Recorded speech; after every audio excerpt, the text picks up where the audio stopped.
Evet, sıradaki çiftimiz Fatma Hanım, Nahsen Bey ve misafirlerine hoş geldiniz diyoruz. Fatma Hanım, hiç kimsenin baskısı ve tesiri altında kalmadan kendi iradenizle ve kendi arzunuz ile Nahsen Bey'i eşiniz olarak kabul ettiniz mi? Evet!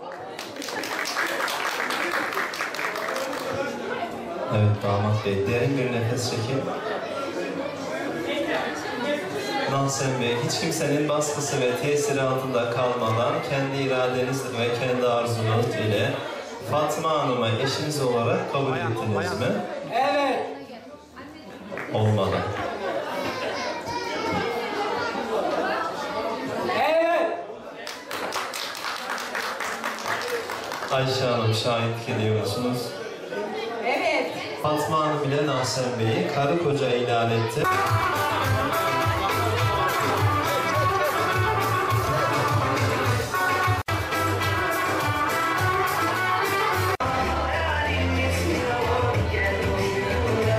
Bismillahirrahmanirrahim.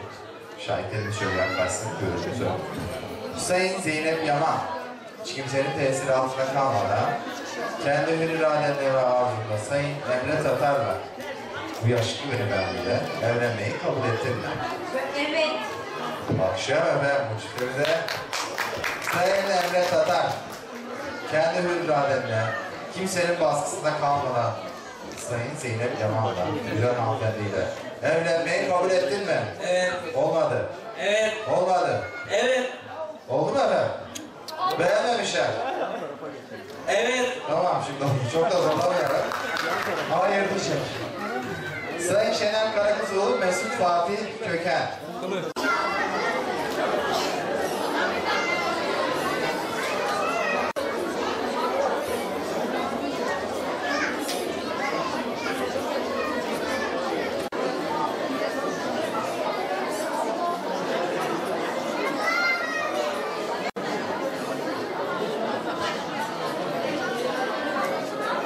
Herkes bugün evlenmek istiyor. Neden? Bugün 08.08.2018. Özellikle damatlar bugünü seçiyorlar. Çünkü genelde erkekler evlilik yıl dönümünü unuttukları için böyle hatırda kolay kalacak bir tarihi seçiyorlar. Evet, evlenmek için Şahin Bey Belediye'mize yazılı müracaatta bulundunuz. Evlenmenize mani bir hal olmadığı anlaşıldı. Şimdi benim de şahitlerimizin huzurunda sözlü olarak beyanınızı alacağım. Sayın Çiğdem Yalnız hanımefendi. Bundan sonra yalnız olmayacaksın. Kendi rızanızla, hiç kimsenin tesiri altında kalmadan Erbil Durgut Bey'le evlenmeyi kabul ettiniz mi? Evet.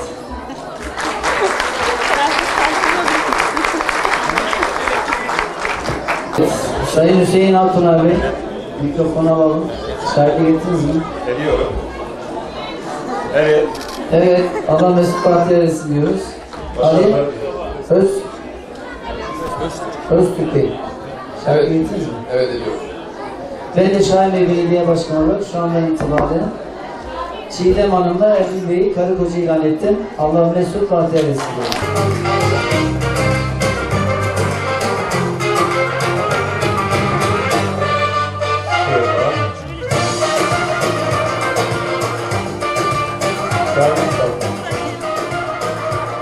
Böyle misafir mevkisi, koridoru bir boşaltırsak kontrol meclisi zaten diğer taraftan boş yerlerimiz var.